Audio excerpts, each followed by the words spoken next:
Today we will be dealing with the problems of the ankle and the foot. Okay, the ankle and the foot bear the weight of the body while standing, while walking. Actually, the ankle is a part of a chain of bones.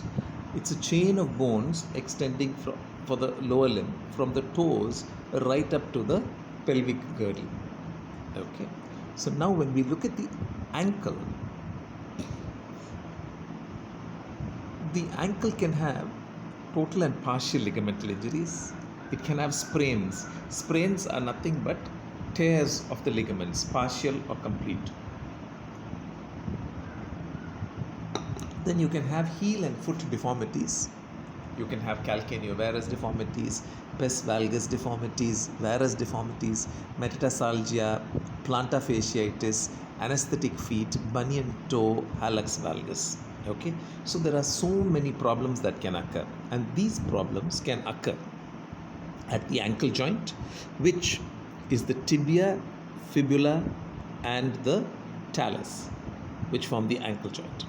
The talus, the calcaneum, and the cuboid form the subtalar joint, and then there are the multiple tarsal and metatarsal joints, intertarsal and the tarso-metatarsal joints, and then you have the metatarsophalangeal joints.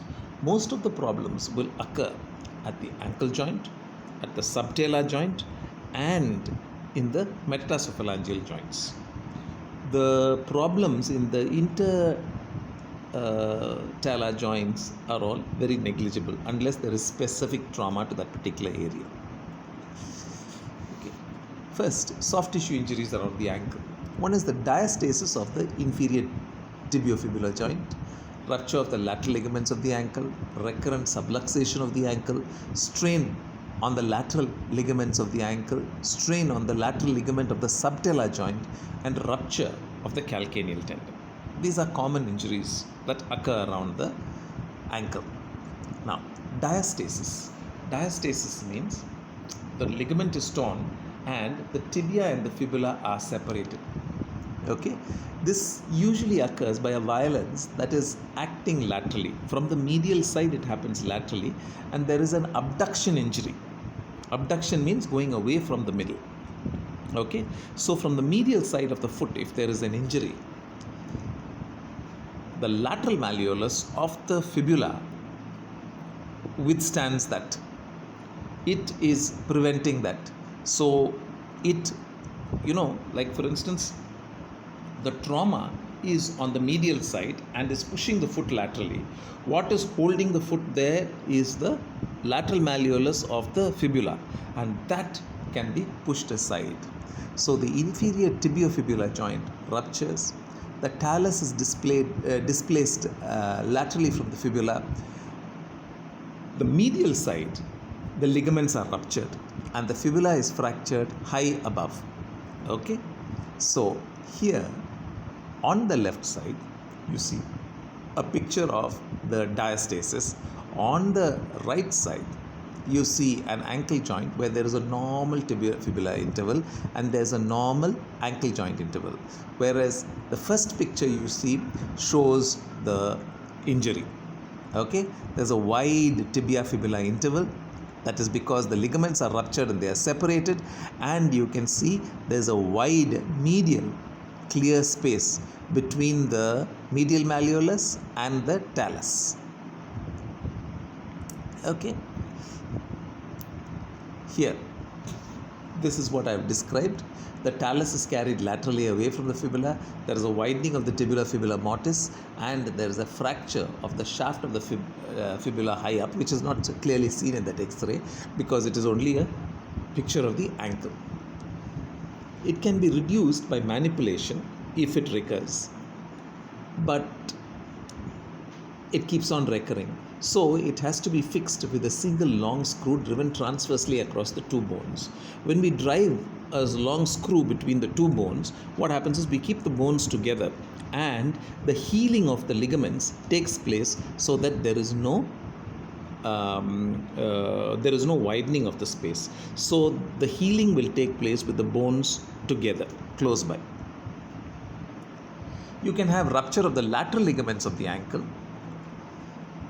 This occurs when the trauma is from the lateral side and is pushing the foot medially, and there is a severe adduction force. Adduction means bringing the adduction is to bring it towards the midline.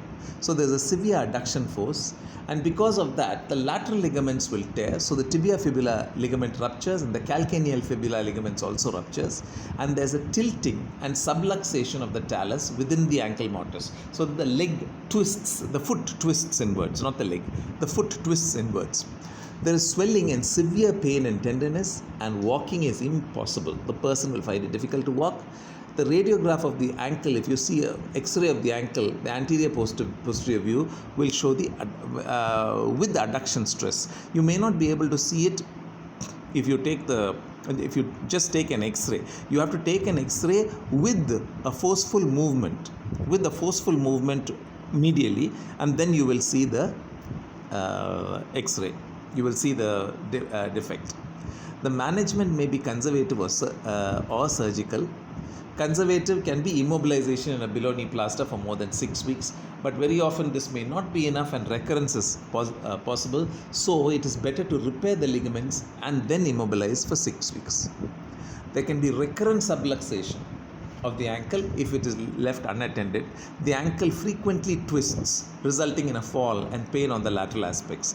The heel will be inverted passively when you are walking, maybe along the edge of the road, and there is a dimple will be seen anterior to the lateral malleolus. Here it is on the left side. You see a picture where the direction of the force is shown, and you can see that the joint space is more towards the fibula. Here it is on the right side, it is shown on the opposite side. You can see how the defect is.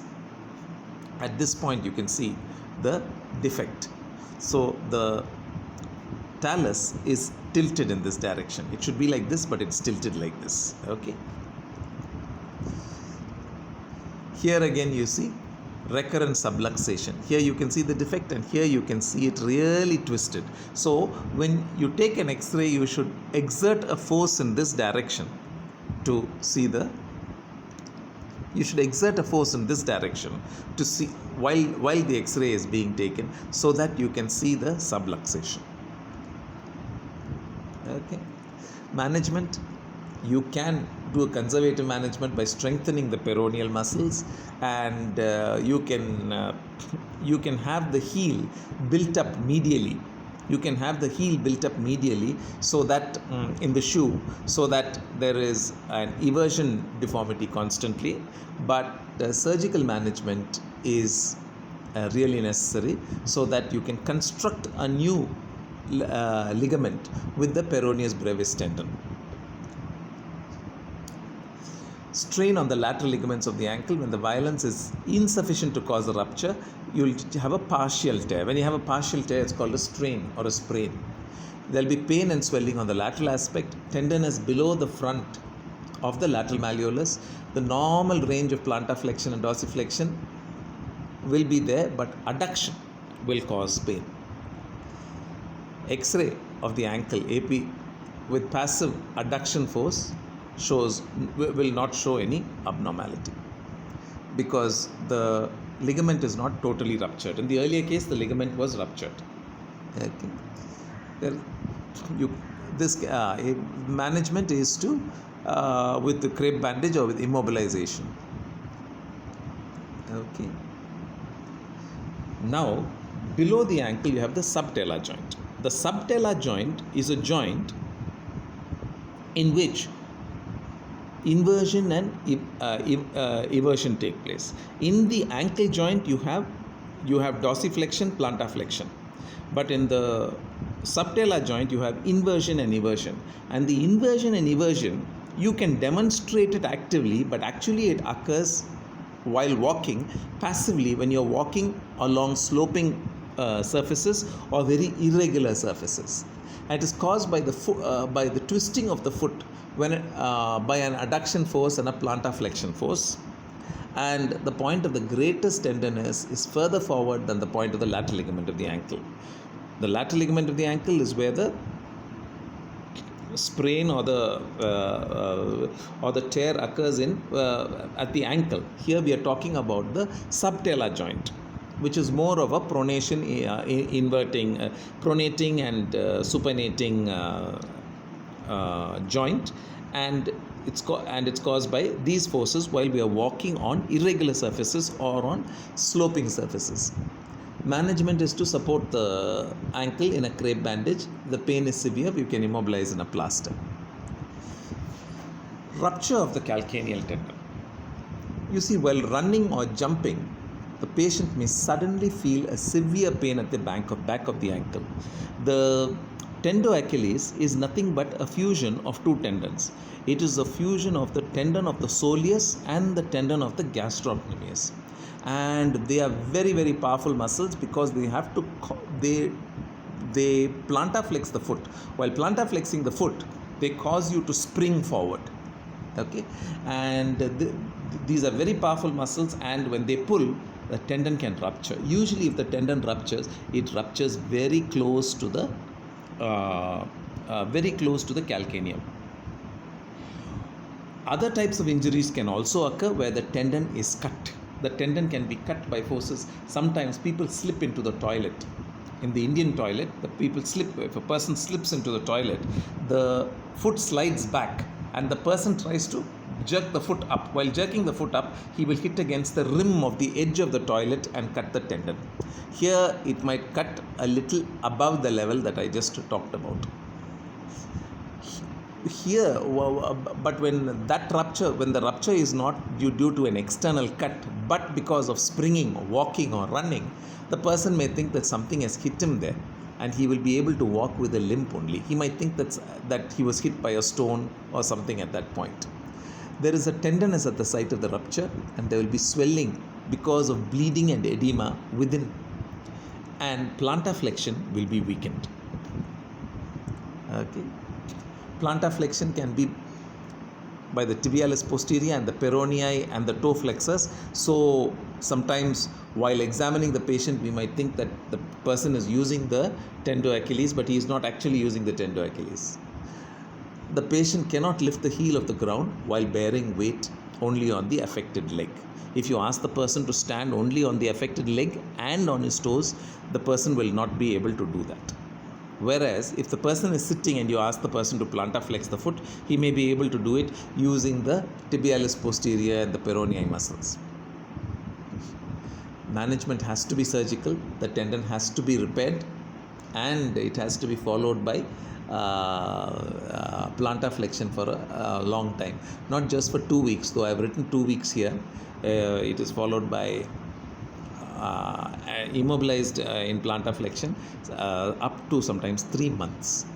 Conservative management is there in the elderly, but in young people we need to do the surgery and immobilize for a long period of time. Especially athletes, when they have such ruptures, they will go back to athletic workout and they may rupture it again. So they have to immobilize it sometimes for 3 to 4 months. Heel and foot deformities. We can get calcaneovarus deformity. Calcaneovarus is the opposite of equinovarus. Equine means plantar flexion, where the ankle is lifted up, just like in a horse. That's why it's called equine.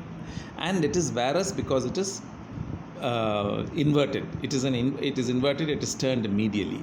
Whereas calcaneovarus is in the opposite direction, where the heel is the inferior-most part. You can have pes valgus and varus deformities, metatarsalgia, which is nothing but pain of the metatarsals, plantar fasciitis. You can get anesthetic. Anesthetic feet have a whole lot of problems, which I will deal with later. Bunion of the toe or hallux valgus of the toe. Okay, so this is a picture of calcaneo valgus. Okay, here the calcaneum is prominent, the foot seems dorsiflexed, and there will be deformities of the foot. This occurs at birth. This deformity is the opposite of the talipes equinovarus. Here the foot is dorsiflexed and inverted. One or both feet may be affected. The displacement is again at the talonavicular joint. It is at the talonavicular joint, the displacement. It is not at the ankle joint. Sometimes is not at it. It's not at the ankle joint. It's not at the subtalar joint. It's at the talonavicular joint, and it responds easily to manipulation and immobilization or repeated manipulation by the parents. It responds well, but if it has been neglected, then it has to be corrected surgically. So here it is. Here you can see on the left side and on the right side, you see people have been overzealous in correction, and while trying to correct it, they have actually not manipulated the joints that have to be manipulated. They have actually bent the tibia. Okay, so here is the manipulation shown with the finger. A person is doing it with a finger, and you can see that this is a valgus deformity. Valgus, that means the foot is turned laterally. Okay, from behind you can see the posterior view. The tibia, talus and calcaneum are not in a straight line. The calcaneum is shifted laterally. You can see that in the last picture, in this picture. Okay, so now pes cavus or hollow foot. It is like a cave. Pes means foot, cavus means it's like a cave, it's a hollow foot. If the longitudinal arch is accentuated, it's usually congenital or familial. It is the opposite of the flat foot, and usually we must look for some spinal problem. It could be because of poliomyelitis, or it could be because of a spinal problem. It can occur in spinal dysraphism, it can occur in spina bifida. Okay, so here in the middle you see what is called the hollow foot. The left side you see the normal arch, in the middle you see the high arch or the pes cavus, and on the right side you see a flat arch which is called a flat foot, or it's a pes valgus. Okay, pes cavus. The metatarsal head is lowered in relation to the hind part of the foot. There's an exaggerated longitudinal arch. It is hollow. Okay, the soft tissues of the sole are very short. It's associated with clawing of the toes due to paralysis of the lumbricals and the interossei muscles. The weight falls on the metatarsal heads because they are very, very prominent, and under the metatarsal heads you will find callosities, and you can find osteoarthritis of the metatarsophalangeal joints. Okay, the symptoms will be present from childhood. The callosities will be very painful because the pressure is concentrated on small areas. Okay, and the entire weight of the person falls in all those areas, and the tenderness of the deformed toes due to pressure within the shoe. Okay, and the pressure in the tarsal region due to osteoarthritis. So here it is, you will find callosities here. You will find callosities under the heel also sometimes. Okay, so first you must examine the spine. You must examine the lumbar spine, the thoracolumbar spine and the lumbosacral spine. The longitudinal arch will be high. Callosities are present. The toes cannot be straightened. If you examine the base of the spine, you may find some abnormalities. Okay, here's a pes cavus, and here you can see on the right side it's very prominent. The right foot shows a prominence. There is an inversion. Here you see the tendo Achilles is almost straight, but here you see the tendo Achilles is bent like this. The treatment is to have regular chiropody. They'll have to soak their feet regularly. The calluses have to be attended to. The calluses must be scraped off. And we can have a pad beneath the metatarsal heads so that the weight bearing is distributed well.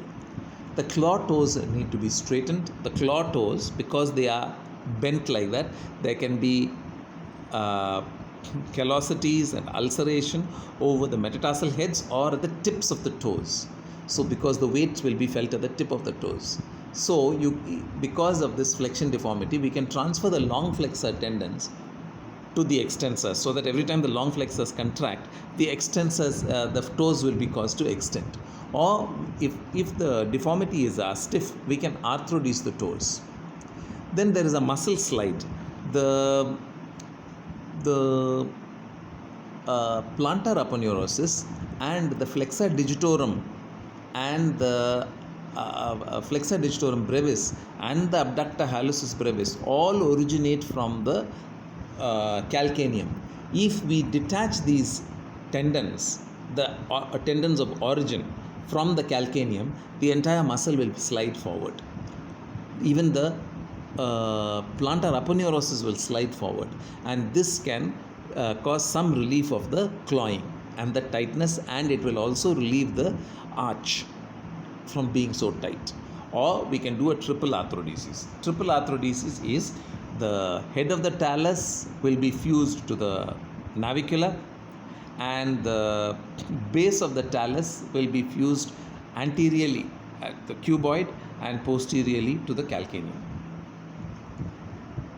This will be a triple arthrodesis, and so this can be arthrodesed in a particular position so that the deformity is corrected. Pes planus or pes valgus. Okay, this is the flat foot. The longitudinal arch is collapsed or it is reduced. It is usually congenital, and there is muscle weakness or paralysis, so the muscles are not tight, they are very weak.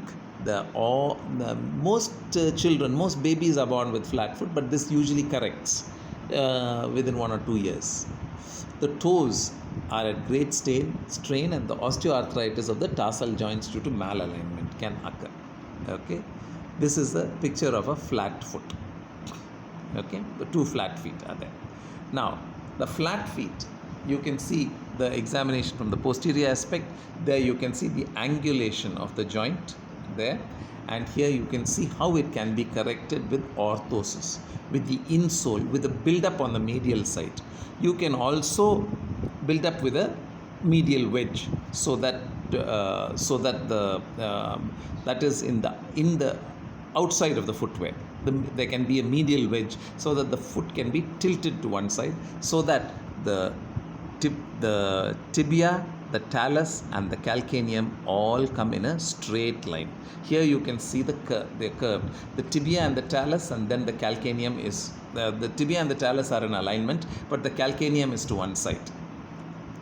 We can tilt it with the orthosis. So we can have a medial heel wedge, we can have an arch support like you saw in that picture, and you can have exercises to strengthen the intrinsic muscles.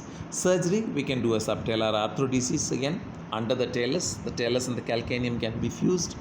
Bone grafts, you can use bone grafts in the sinus tarsi, that is in the talus articulates anteriorly with the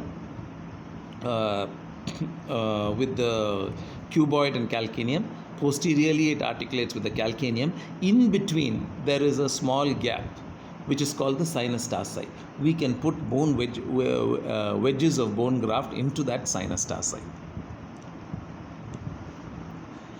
Then there is a foot strain, or metatarsalgia. There is a strain on the tarsal ligaments. Because of excessive standing or walking. We should eliminate other causes. Maybe there can be ischemia or a neurological deficit or muscular dystrophy. If these are ruled out, then you can just call it foot strain. The patient usually presents with pain in the sole, pain in the foot, and whatever we examine, or we can't find a particular reason for it. Usually it will be because of weight. So it can be arch support, toe exercises, and rest. Also, if the person is very heavy or obese, if we can advise them to decrease their weight, then this foot strain will decrease. Plantar fasciitis. The plantar aponeurosis stretches from the base of the calcaneum right up to the toes of the feet, to the metatarsophalangeal joints. There are longitudinal fibers, there are oblique fibers, there are transverse fibers, and it's a nice thick fibrous tissue, and deep to that will be the origin of the flexor digitorum brevis and the abductor hallucis, and we will also find some of the lumbricals attachments there, and all these and the facial septae going from the plantar aponeurosis, between all of them can be inflamed, And this inflammation or stretching or strain on this fascia can be because of a calcaneal disease, or it can be because of subtalar arthritis, it can be because of a ruptured calcaneal tendon, that is a tendoachilles, or you can get calcaneal paratendinitis, post calcaneal bursitis. Behind the calcanea there's a bursa. Then calcaneal apophysitis. Apophysitis is nothing but inflammation of the origins of the various tendons and the plantar aponeurosis from the calcaneum. That can be, that I just explained, that can be inflamed. Or the tender heel pad, that is the fat pad under the calcaneum, can be very tender. Okay, so this is because of that inflammation. The pain is beneath the heel while standing, walking, and it is on the anterior aspect, on the weight bearing heel.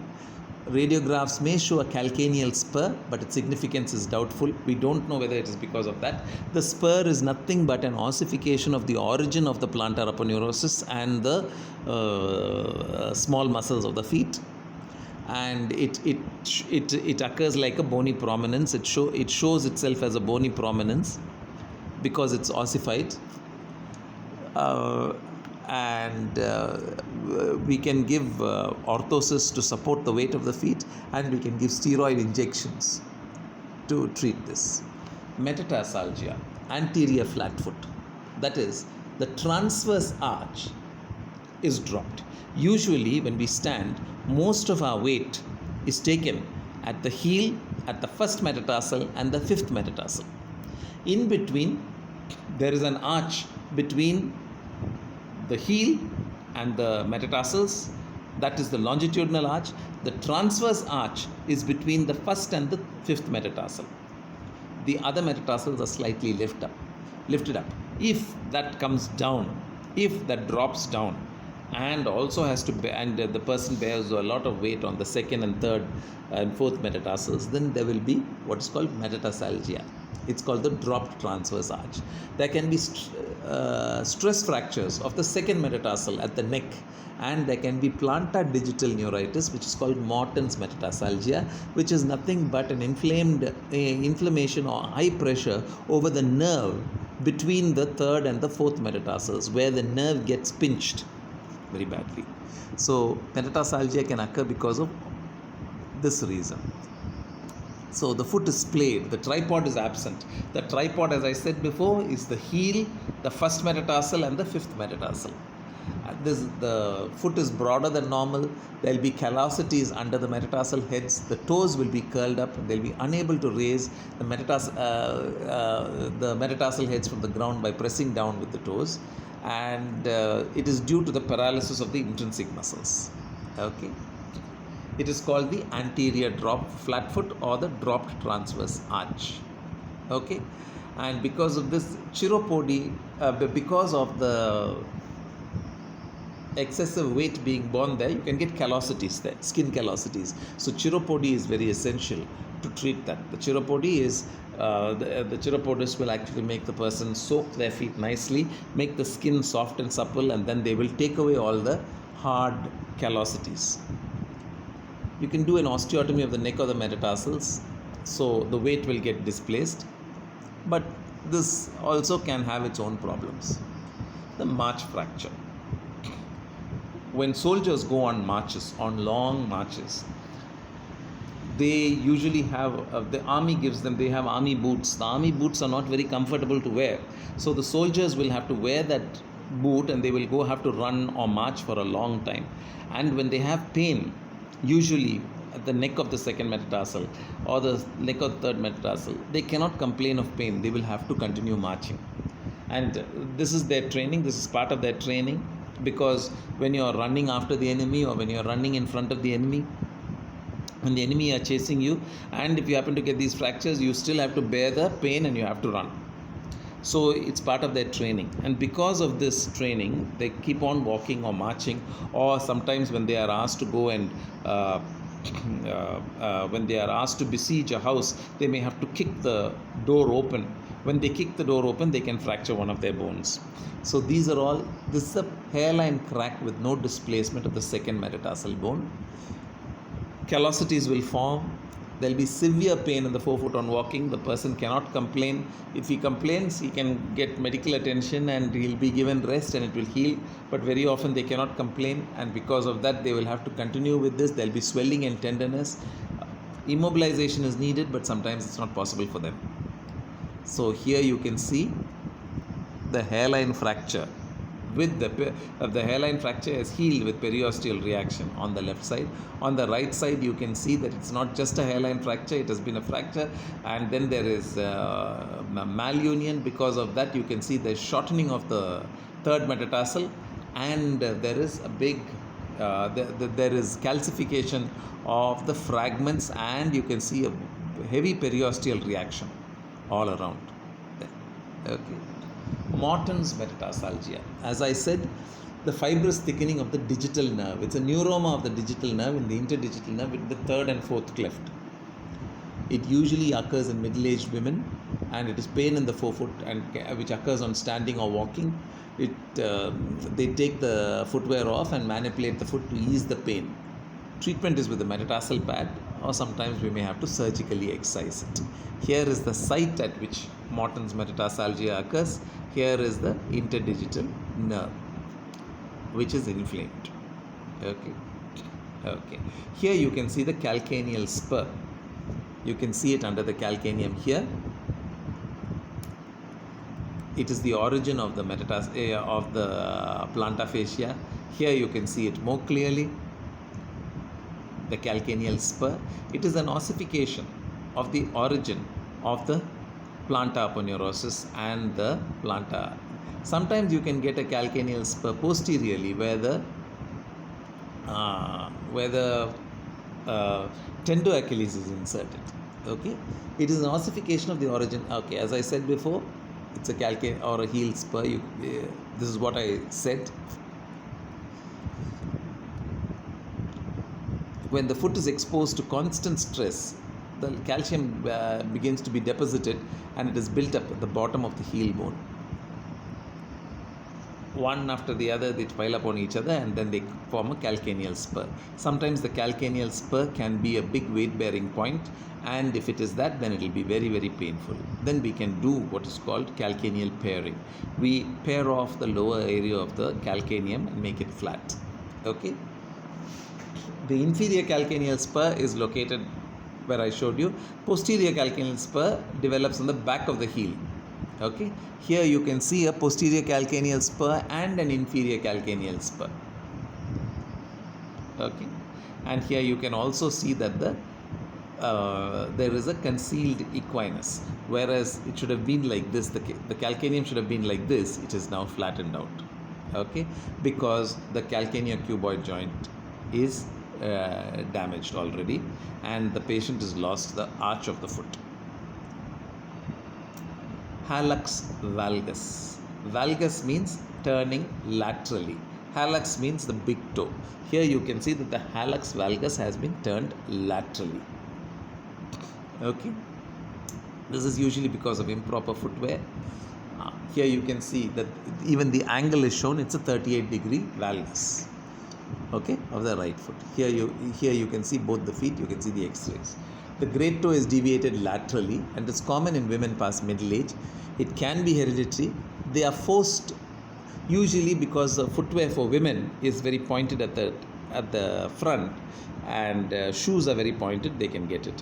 Actually, ballerinas wearing high heels, where the person is standing on the heel, so their foot slides down in the footwear towards the metatarsal heads, and as it is forced anteriorly, there's crowding of the toes, and this can cause hallux valgus. It occurs very often in ballerinas where they dance. These dancers, their entire body weight gets concentrated on their toes. Okay, so they can get very bad deformities of the feet. Okay. The metatarsal is primarily pointed medially, and this is the This is hallux valgus is what I showed you, but here we are describing the hallux varus deformity, metatarsus primus varus, where the metatarsal is primarily pointed medially and the proximal phalanx is deviated laterally. That's the hallux valgus. Okay, the metatarsal is pointed medially and the toes are pointed laterally. And because of that bony prominence, you can get what is called a bunion at the medial aspect of the metatarsal head. And this is because of the osteoarthritis of the first metatarsophalangeal joint because of malalignment. Okay, and that point is called a bunion. Okay, so here you can see what is called a bunion. So it can be corrected by customized footwear, or it can be corrected by orthosis. Here you see an orthosis correcting it. Here you can see the orthosis being worn for both the feet, or you can do surgery. You can do a displacement osteotomy of the neck of the first metatarsal. The picture is shown here and the bunion is removed. Bunion is removed surgically. Okay. Now Keller's operation, Keller's osteoplasty, the metatarsophalangeal joint is excised. The cartilage of the metatarsophalangeal joint is removed and it is allowed to have a fibrous union. Okay, we should never arthrodese the foot at this point, because otherwise while walking the metatarsophalangeal joint is supposed to extend. But if that extension does not take place, a fracture of the bone can take place. So if we arthrodese the foot and make it and do not allow extension at that point, it can fracture again and again. So that is why just fibrous union is permitted in Keller's operation. Bursa. Bursa is just a collection of fluid in a cavity, and a bursa can be a true bursa or a false bursa. The true one is lined by epithelium. The false one is just there in the fibrous tissue. In the inflamed tissue you will find fluid. Now the synovial bursa is a small fluid-filled sac and is lined by the synovial membrane, and it has a epithelial lining, and the inner capillary layer of viscous synovial fluid will be there. It provides a cushion between the bones. It helps to reduce the friction between the bones and allows free movement. And bursa are found around most of the major joints in the body. Here you can see in this picture, you can see the joint, you can see the articular cartilage, you can see the lining by the synovial membrane and the synovial fluid and the bursa that is formed. Okay, you can see the prepatellar bursa very clearly on the right side. So you can have an adventitious bursa, you can have subcutaneous bursa, you can have synovial and submuscular. Among these, the subcutaneous, synovial and submuscular are all bursae which are natural. The adventitious bursa is the not natural bursa. When the surface of the area is subjected to repeated stress, an adventitious bursa develops, just like that bunion. Okay, yeah. On the medial aspect of the first metatarsophalangeal joint, it's an adventitious bursa. Okay, hallux varus. On the left side, you can see hallux varus, the deformity of the big toe. It's pointing medially. It occurs in populations where footwear is not worn. When footwear is not worn, people are walking barefoot, and so they can have these deformities to the foot. Okay, hammer toe, where the proximal interphalangeal joint of the toes is bent, and it is a stiff joint. It is stiff. The head of the proximal phalanx is very, very prominent, and it comes out of the joint sometimes. Sometimes it is just fused like that, and it can cause problems when you are wearing footwear. Okay,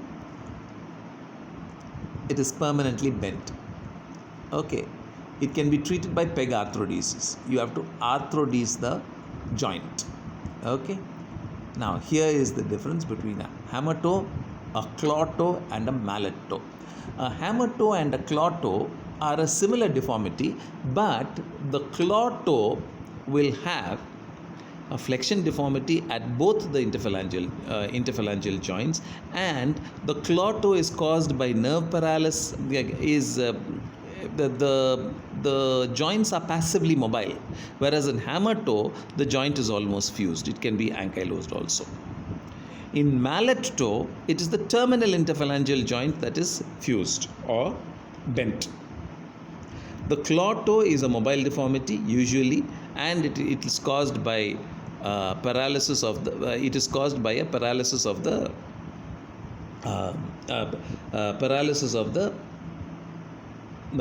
small muscles of the foot, which can cause a claw-like deformity, hyperextension of the metatarsophalangeal joints, and flexion deformity of the interphalangeal joints. That is the claw toe. The hammer toe is a fixed flexion deformity of the proximal phalanx. The mallet toe is a fixed flexion deformity of the distal interphalangeal joint. Here, the same thing that I just said, it's in pictures.